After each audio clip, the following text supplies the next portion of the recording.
If you were to look at it at its core,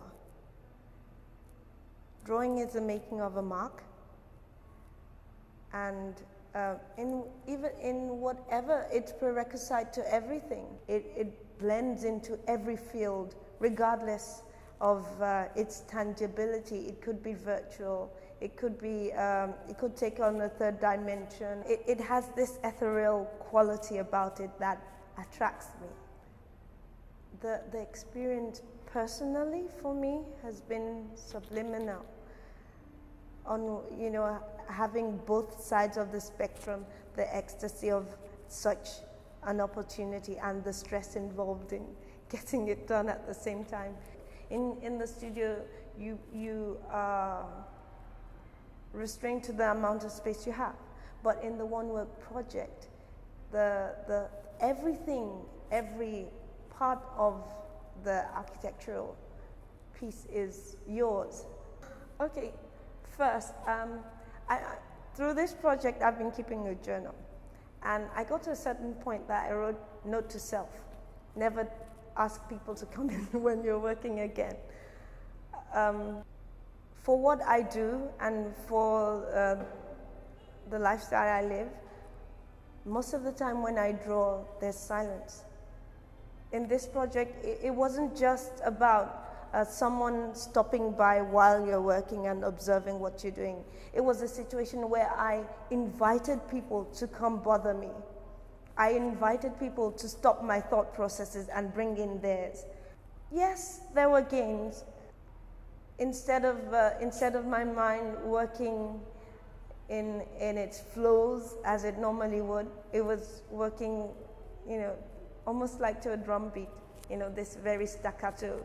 I'd always be waiting for someone to walk in, and someone would walk in. A lot of my drawing practice is centered around the concept of space, the element space. Quite a bit I get asked why.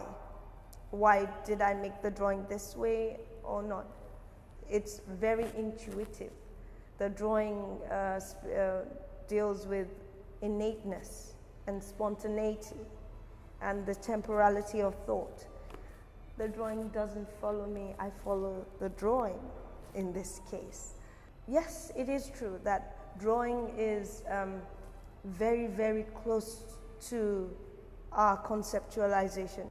If one had to simplify things, the first thing that's handed to a child is something like a pencil, something like a pen, something that the child will pull a mark and see the mark.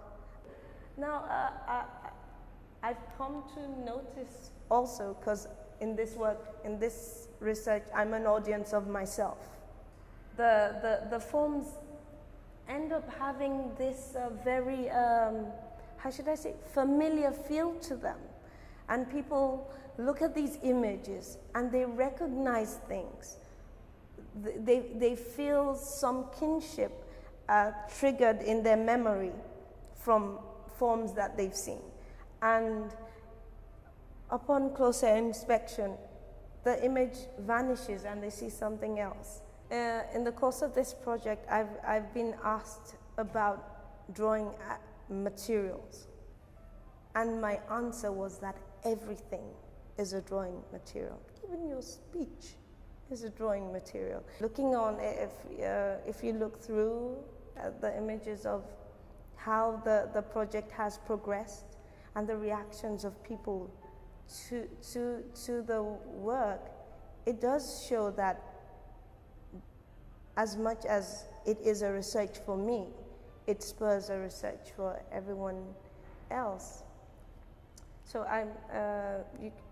you could look through the work as the project as it has progressed, and not only get to view the visual development of the work, but follow the intuition and the temporality of thought.